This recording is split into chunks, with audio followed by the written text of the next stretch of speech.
آپ کو کوئی شخص جو ہے آپ کو کوئی گاڑی دے اور آپ کو وہ گاڑی بیچارے نے اس خیال سے دی کہ بھئی اس کو مسجد جانے میں آسانی ہوگی، اس کو مدرسے میں جانے میں آسانی ہوگی، آپ جناب اس کو لیے پھر رہے ہیں اعوذ باللہ سینماؤں کے دروازوں پر اور قہوہ خانے میں اور خدا جانے کن کن بلاؤں میں. تو یہ کتنی بڑی ناشکری ہے اس اللہ کے بندے کی جس نے تمہارے ساتھ یہ احسان کیا تھا. تو یہ جو کچھ اعضاء و جوارح ہمیں اللہ تعالیٰ نے عطا فرمائے ہیں یہ سب اس کی دی ہوئی نعمتیں ہیں. ان کو غلط استعمال کرنا، ناجائز کاموں میں استعمال کرنا، اللہ تعالیٰ کی نافرمانی میں استعمال کرنا، یہ سب بہت بڑی ناشکری ہے. اور جیسا کہ بار بار عرض کیا کرتا ہوں، ساری زندگی کوئی نفل نہ پڑھے، ساری زندگی ایک نفل نہ پڑھے کوئی، لیکن گناہ سے بچتا رہے، گناہ سے بچتا رہے، یعنی گناہ سے اس کا دامن پاک ہو. میں کہتا ہوں کہ کوئی اگر فرض کرو کوئی شخص صرف فرائض پر اکتفا کرے، 2 رکعتیں فجر کی پڑھ لی، 4 ظہر کی پڑھ لی، 4 عصر کی پڑھ لی، 3 مغرب کی پڑھ لی، 4 عشاء کی پڑھ لی، 3 وتر پڑھ لی، بس ساری زندگی یہی کرتا رہے، لیکن گناہ کوئی نہ کرے تو سیدھا جنت میں جائے گا، سیدھا جنت میں.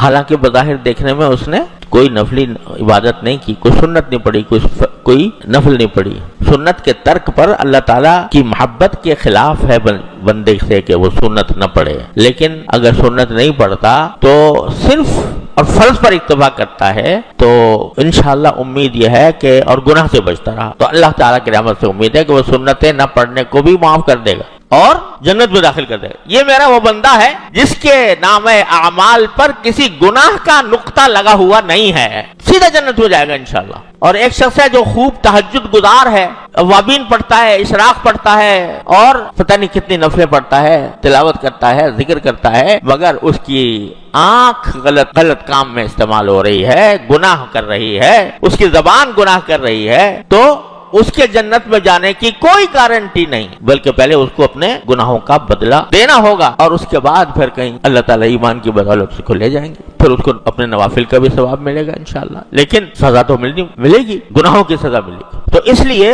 ہم جو یہاں پر جمع ہوتے ہیں اللہ تعالیٰ ہمارے اس اجتماع کو قبول فرما لے اپنے بارگاہ میں. تو اس اجتماع کا اصل مقصد یہ ہے کہ ہم اپنے آپ کو اپنی اصلاح کریں. اصلاح کے کیا معنی؟ کہ جو غلطیاں ہو رہی ہیں ان سے اپنے آپ کو بچائیں. اب میں نے عرض کیا تھا کہ آج کے معاشرے کے اندر ہمارے 2 عضو ایسے ہیں جسم کے جو مسلسل گناہوں میں مبتلا ہوتے رہتے ہیں، ان سے اپنے آپ کو بچانے کی فکر کریں. ایک آنکھ جس کا میں نے کئی بار ذکر کیا اور ایک زبان. آنکھ کا تو کئی مرتبہ عرض کر چکا ہوں، اللہ تعالی ہماری سب کی آنکھوں کی حفاظت فرمائے، سب کی آنکھوں کی حفاظت فرمائے. اللہ یا اللہ خوب مانگا کرو اللہ تعالیٰ سے، یا اللہ یہ آپ نے اپنے فضل و کرم سے مجھے آنکھ دی ہے، اپنے فضل و کرم سے یہ مجھے اعضاء عطا فرمائے ہیں، تو اے اللہ اپنے فضل و کرم سے مجھے ان کو آپ کی نافرمانی میں استعمال کرنے سے بچا لیجئے. اللہ تعالیٰ سے مانگا کرو، رو رو کے مانگو، مچل کر مانگو، اللہ تعالیٰ کو اپنا سمجھ کے مانگو، اپنا خالق سمجھ کر، اپنا مالک سمجھ کر مانگو کہ یا اللہ مجھے بچا لیجئے اس کے گناہ سے.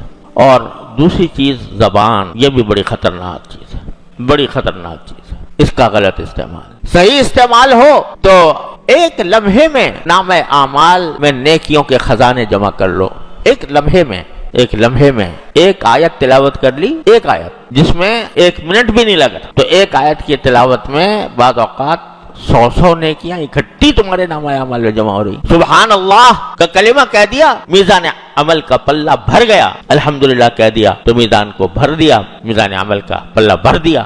اس کام کے لیے اللہ تعالیٰ نے کسی کے ساتھ آپ نے زبان کو استعمال کرتے ہوئے اس کا دل خوش کر دیا، جائز طریقے سے دل خوش کر دیا. تو اللہ تعالیٰ کہتے ہیں میرے بندے کو خوش کیا، میں اس کو خوش کروں گا. اور اس بندے کے زبان سے اگر تم السلام علیکم کسی کو کہہ رہے ہو، عادت پڑی ہوئی الحمدللہ کہنے کی، خیال نہیں جاتا، لیکن یہ ایک السلام علیکم ورحمۃ اللہ وبرکاتہ کا کہنا یا اس کا جواب وعلیکم السلام ورحمۃ اللہ وبرکاتہ دینا، یہ ڈھیر لگا رہا ہے نیکیوں کے.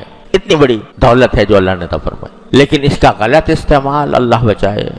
غلط استعمال کی حالت یہ ہے کہ حدیث میں رسول کریم سرور دو عالم صلی اللہ علیہ وسلم سے یہ ارشاد مروی ہے کہ آپ نے فرمایا کہ انسانوں کو جہنم کے اندر اوندھا لٹکانے والا، یعنی جہنم میں اوندھا کر کے پھینکنے والا کوئی گناہ اتنا سنگین نہیں ہے جتنا انسان کی زبان کے گناہ. سوشل میڈیا پر سب سے قدیم اور سب سے ریلائبل برانڈ درسقرآن.com